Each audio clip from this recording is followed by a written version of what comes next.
Hello guys, welcome back to the channel. हम लोग number theory कर रहे थे। लास्ट हम लोगों ने दो सम्स देखा।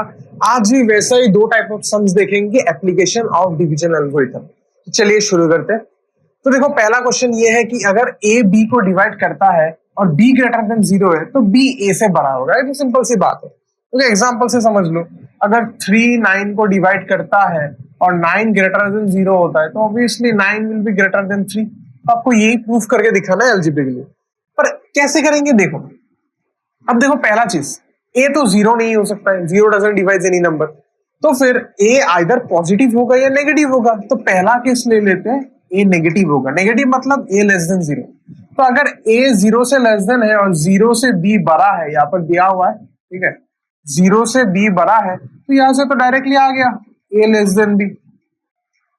क्लियर? तो पहला केस में तो हो ही गया डायरेक्टली।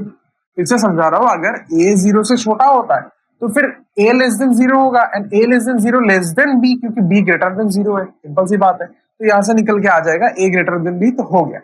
पर अगर ए पॉजिटिव होता है, अगर ए पॉजिटिव होता है एंड ए डिवाइड्स बी होता है, अगर ए पॉजिटिव होता है और ए डिवाइड्स बी होता है, तब क्या होगा?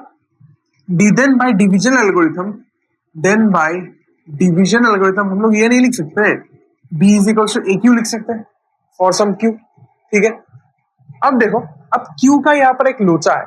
क्यू पहला बात तो इंटीजर से आएगा, ठीक है, ओके। अब अगर क्यू जीरो हो गया तो फिर बी इज इक्वल टू क्या होगा? ए इंटू जीरो होगा, मतलब जीरो होगा। पर ये तो पॉसिबल नहीं है, बी तो ग्रेटर देन जीरो दिया हुआ है, ओके। अगर क्यू लेस देन जीरो है, मतलब क्यू नेगेटिव, तो बी इज इक्वल टू क्या होगा? पॉजिटिव इंटू नेगेटिव होगा, क्योंकि ए तो पॉजिटिव है ना, हम लोगों ने ए को पॉजिटिव लिया। पॉजिटिव इंटू नेगेटिव क्या होता है? नेगेटिव होता है। पर बी तो पॉजिटिव है, तो मतलब Q less than zero, Q greater than zero भी पॉसिबल नहीं है। And since Q is an integer, तो क्यू को हम लोग ग्रेटर देन वन लेंगे, क्योंकि अगर मैं क्यू को इक्वल टू वन ले लेता हूं तब क्या होता है? B is equals to A into one हो जाता है और B is equals to A हो जाए। पर दोनों यहाँ पर डिफरेंट नंबर है, तो इसलिए हम लोग इसको ऐसे नहीं लेंगे, ठीक है। तो क्यू ग्रेटर देन वन हो गया। अब इस वाला इक्वेशन में वो दोनों साइड हम लोग ए को मल्टीप्लाई कर देते हैं, तो ए क्यू ग्रेटर देन ए हो जाएगा। और डिवीजन एल्गोरिथम से ए क्यू का वैल्यू क्या था? बी था, तो यहां से मिल गया बी ग्रेटर देन ए। खत्म। यही तो आपको प्रूफ करना था। अब मैं दोनों तरफ इसी को ही प्रूफ कर दिया। क्लियर? तो चलिए अब नेक्स्ट वाला सम में।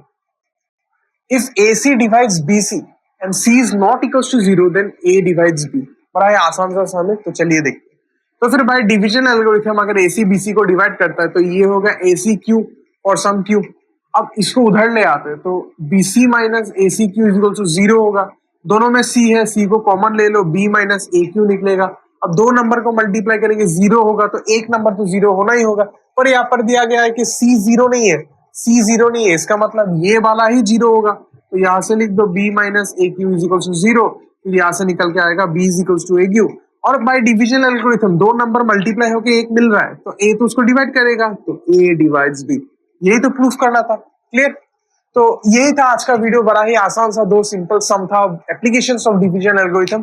तो अगर आपको वीडियो अच्छा लगा तो आपको पता है क्या करना है, वीडियो को लाइक करना है, चैनल को सब्सक्राइब करना है, अपने दोस्तों के साथ शेयर करना है। आज के लिए इतना भी। कुछ भी डाउट हो तो कमेंट सेक्शन में पूछना। स्टे ट्यून्ड, और हम लोग और भी वीडियोस लाने वाले हैं।